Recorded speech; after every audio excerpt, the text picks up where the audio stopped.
My fiancé said, "Midnight kiss for good luck." I replied, "Good luck without me." Then I left at 11:50, canceled the wedding, disappeared, and I smiled when her luck ran out by January 15th. Hey Reddit. Baby, it's just one kiss at midnight. For good luck. Don't be so insecure. I stared at my fiancée across the kitchen counter, watching her pack champagne glasses into a bag for the New Year's party. 23 years old, 8 months away from what was supposed to be our wedding day, and this was the hill we were going to die on. Good luck without me, then, I said quietly, checking my watch. 11:50 p.m. Her head snapped up. What? I grabbed my keys from the hook. Enjoy your midnight kiss with Trevor. I'm done. Wait, you're not actually leaving. The party starts in 10 minutes. But I was already walking toward the door. Behind me, I heard the champagne glass hit the counter with a sharp crack. You're being ridiculous. It's just a tradition. I didn't turn around. Didn't slow down. The December air hit my face like a slap as I stepped outside, and I heard her shouting my name from the doorway, but my car was already starting. 11:52 p.m. I'd be gone before the countdown even began. That night, I didn't just leave a party. I left everything. Let me back up for a second. My fiancée, let's call her Victoria, and I had been together for 4 years. High school sweethearts turned college couple turned engaged. Everyone said we were perfect together. Her parents loved me. My parents loved her. We had the venue booked, the invitations designed, the whole future mapped out like a goddamn Pinterest board. But the cracks had been showing for months. It started small. A guy from her marketing firm named Trevor, who she mentioned a little too often. Trevor thinks this campaign is brilliant. Trevor suggested this new restaurant. Trevor's so funny. You'd like him. I met Trevor once at a company mixer. Tall, confident, expensive watch. The kind of smile that lingered too long when he shook Victoria's hand. When I mentioned it later, she laughed it off. You're being paranoid. He's just a colleague. But then came the text messages at odd hours. The inside jokes I wasn't part of. The way she'd tilt her phone away when I walked into the room. I'm not the jealous type. Never have been. But I'm also not blind. The New Year's Eve situation was the breaking point. Victoria had planned this big party at Trevor's place. His place, not ours, not some neutral venue. And she'd been excited about it for weeks. When I asked why we couldn't host something ourselves or go to literally any other party, she got defensive. Trevor throws the best parties. Everyone from work will be there. Don't be difficult. That word, difficult. Like I was the problem for not wanting to ring in the new year at another man's apartment while my fiancé insisted on a good luck midnight kiss with the host. It's a European tradition, she'd explained earlier that week, like I was some uncultured idiot. You kiss someone under the mistletoe for prosperity in the new year. It's harmless. Then kiss me, I'd said. Of course I'll kiss you too. But Trevor's hosting, so it's polite too. I'd stopped listening after that. So there I was on New Year's Eve, driving through empty streets while everyone else was at parties or heading to countdown celebrations. My phone started buzzing immediately. Victoria calling. Victoria texting. Her best friend Natalie calling. I ignored all of it. Instead, I drove to my older brother's place across town. He was having a quiet night in with his girlfriend, and when I showed up at 11:58 p.m., he took one look at my face and handed me a beer without asking questions. At midnight, while fireworks exploded outside his window, I made 3 calls. First, the wedding venue. Left a voicemail requesting cancellation and refund information, citing irreconcilable differences. Second, the joint credit card company. Froze the account and requested a new card be sent to my brother's address. Third, my landlord. We'd been renting a 2-bedroom apartment together. I asked about breaking the lease or getting my name removed. He said we'd talk after the holiday. My brother watched me make these calls with growing concern, but he didn't interrupt.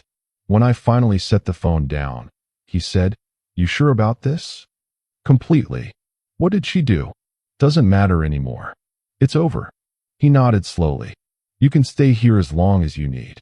Victoria called 47 times that night. 47. I know because I counted the notifications the next morning before blocking her number. But the texts I could still see, and they were a journey. 11:59 p.m. Where are you? Everyone's asking. 12:03 a.m. This isn't funny. Call me back. 12:47 a.m. I can't believe you ruined New Year's. 2:15 a.m. We need to talk. This is childish. 4:33 a.m. I kissed him. So what? You weren't here. You abandoned me. That last one made me laugh out loud in my brother's guest room. The mask was slipping already. 5:02 a.m. I didn't mean that. I'm drunk. Please come home. 6:18 a.m. I love you. This is stupid. Come home so we can fix this. I blocked her number at 7:30 a.m. on January 1st and went back to sleep. The next few days were a blur of logistics. I moved fast because I knew hesitation would kill my resolve. January 2nd. Picked up all my stuff from the apartment while Victoria was at work. My brother came with his truck. We were in and out in 90 minutes. I left my key on the counter and the engagement ring in its box beside it. January 3rd. Met with the wedding venue manager. They were surprisingly understanding. Apparently, they dealt with cancellations more often than people think. Lost the deposit, but avoided the bigger payments that were due in February. January 4th. Contacted everyone on my side of the guest list. Short, simple message. The wedding is off. Personal reasons. Thank you for understanding. Turned off comments and didn't elaborate. January 5th. Changed my phone number. Nuclear option, but necessary. Victoria, meanwhile, was spiraling based on what I heard through mutual friends who I hadn't blocked yet. She'd apparently spent January 2nd calling everyone we knew, trying to paint me as unstable. Said I'd had a mental breakdown over nothing. Said she'd done nothing wrong. Said Trevor was just a friend and I'd imagined the whole thing. Natalie, her best friend, tried to reach out to me through Instagram DMs. She's devastated. She made a mistake, but she loves you. Can't you just talk to her? I didn't respond. But other friends started reaching out too, and their messages were different. My friend Derek, dude, I was at that party. I saw them. You made the right call. My cousin, Victoria's been posting cryptic stuff on Instagram. Something about toxic masculinity and controlling behavior. Thought you should know. That made me check her Instagram for the first time since I'd left. It was a masterclass in manipulation. A photo of her crying in black and white. Sometimes the person you'd take a bullet for is the one behind the trigger. Does Victoria know? Oh, she knows. Apparently, she's freaking out because they've been getting close and now there are rumors she was involved. She wasn't, from what I heard, but the optics are bad. The optics? That's what she'd care about. I didn't reach out, didn't comment, didn't engage, but I did smile. January 15th was the day I'd been waiting for, though I didn't know it until it happened. I was at my new apartment, finally got my own place after 2 weeks at my brother's, when I got a call from an unknown number. Normally I wouldn't answer, but something made me pick up. Hello. It's Natalie. Please don't hang up. Victoria's best friend. I almost ended the call, but curiosity won. What do you want? Victoria's in the hospital. My stomach dropped despite myself. What happened? Panic attack. She's fine physically, but she's not doing well. She lost her job today. What? Natalie's voice was tight. The firm let her go. Not because of Trevor. They cleared her of any involvement in that. But because she's been a mess at work since New Year's. Missing deadlines, showing up late, getting into arguments with her boss. They said it was a mutual separation, but we all know what that means. I sat down slowly. Why are you telling me this?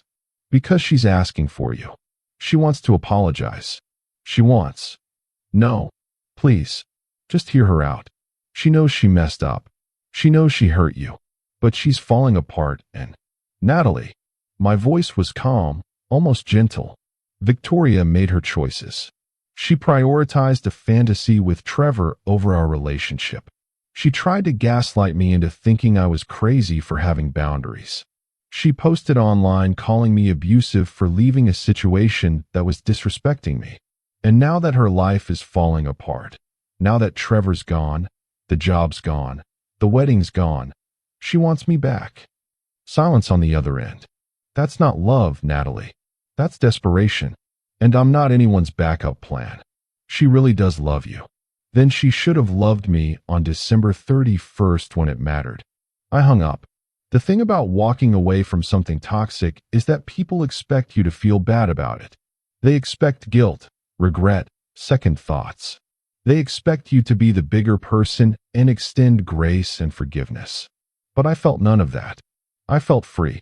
January turned into February. I threw myself into work, started hitting the gym more seriously, reconnected with friends I'd neglected during the relationship. My brother and his girlfriend set me up on a casual coffee date with one of her friends. Nothing serious, just getting back out there. Victoria kept trying. Different numbers, different emails, even a handwritten letter delivered to my brother's place because she didn't know my new address. The letter was 6 pages long. Apologies, explanations, justifications. I was confused. Trevor manipulated me. I never meant to hurt you. We had something special. I read it once, then put it through the shredder. In mid-February, I heard through the grapevine that Victoria had moved back in with her parents, that she was seeing a therapist, that she deleted all social media. Good for her, genuinely. Everyone deserves healing and growth. But that didn't mean she deserved me. It's March now. 3 months since I walked out of that party at 11:50 p.m. on New Year's Eve. People still ask if I regret it, if I moved too fast, if I threw away 4 years over one mistake. But here's the thing they don't understand. It wasn't one mistake. It was the accumulation of 1,000 small disrespects. It was the way she prioritized someone else's attention over my feelings. It was the way she tried to make me feel crazy for having standards. It was the way she immediately played victim when I enforced a boundary. That midnight kiss wasn't the problem. It was the symptom. And when she texted good luck to me after I left, sarcastically, bitterly, she had no idea how prophetic it would be. Because I did get lucky. I got lucky that I saw who she really was before I married her. I got lucky that Trevor's crimes exposed the kind of person she'd been gravitating toward.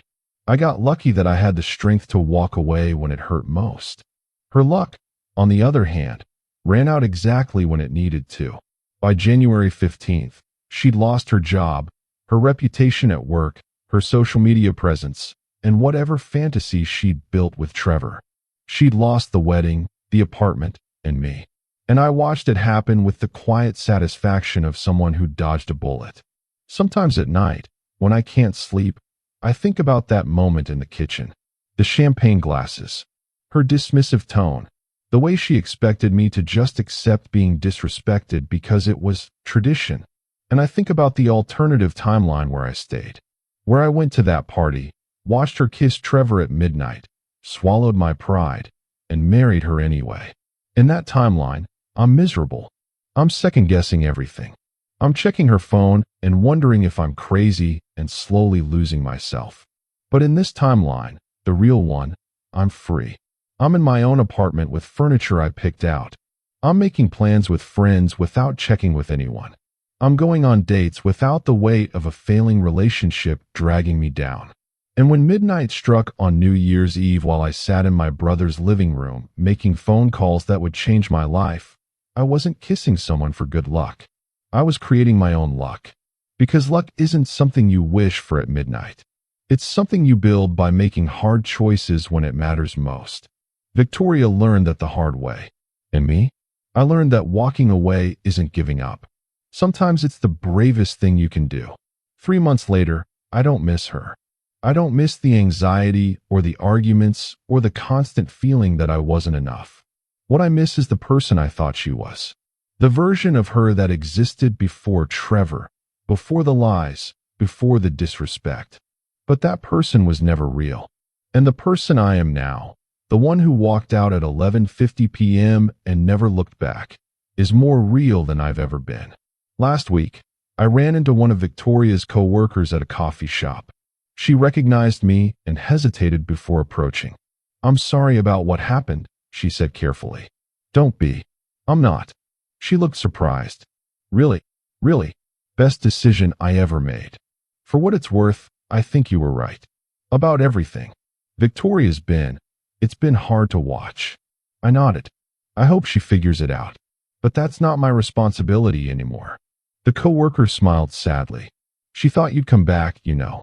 She kept saying you loved her too much to really leave." "I did love her," I said, "but I love myself more. And that's the truth that took me 23 years to learn. You can love someone with everything you have and still choose to walk away. You can acknowledge that someone is hurting and still refuse to be their solution. You can wish someone well and still close the door forever." Victoria wanted a midnight kiss for good luck. What she got was a wake-up call she'll never forget. And me? I got my life back. I got my self-respect back. I got my future back. So yeah, I left at 11:50 p.m. on New Year's Eve. I canceled the wedding. I disappeared. And when her luck ran out by January 15th, I smiled. Not because I wanted her to suffer, but because I was finally free from a relationship that would have destroyed me from the inside out. They say timing is everything. Turns out, leaving with 10 minutes to spare was the best timing of my life. And I've never looked back since. Update, March 28th. I wasn't going to post an update, but something happened yesterday that I think closes this chapter completely. I got an email from Victoria. Don't ask me how she got my new email address. Probably through mutual friends or workplace connections. The subject line was simple: "I understand now." The email was short. No manipulation, no guilt tripping, no requests to meet up. It said, "I've spent the last 3 months in therapy working through why I did what I did. My therapist helped me understand that I was seeking external validation because I was afraid of commitment. Trevor represented excitement and danger, and I convinced myself it was harmless because I was scared of the future we were building. You were right to leave. You were right about everything. I disrespected you, gaslit you, and then blamed you when you enforced a boundary. I see that now. I'm not asking for forgiveness or a second chance. I'm just saying thank you. Thank you for respecting yourself enough to walk away, because it forced me to finally look at myself honestly. I hope you're happy. You deserve to be. I won't contact you again." I read it twice, then archived it. Not out of anger or spite, but because that chapter is closed. She's doing the work. Good. Everyone deserves growth. But she's right. There's no second chance here. There's no friendship, no closure coffee, no checking in. There's just two people who almost made a terrible mistake, and one of them was smart enough to walk away before it became permanent. I'm that person. And 3 months later, I'm happier than I've been in years. The midnight kiss that was supposed to bring Victoria good luck ended up bringing me mine instead. Funny how that works.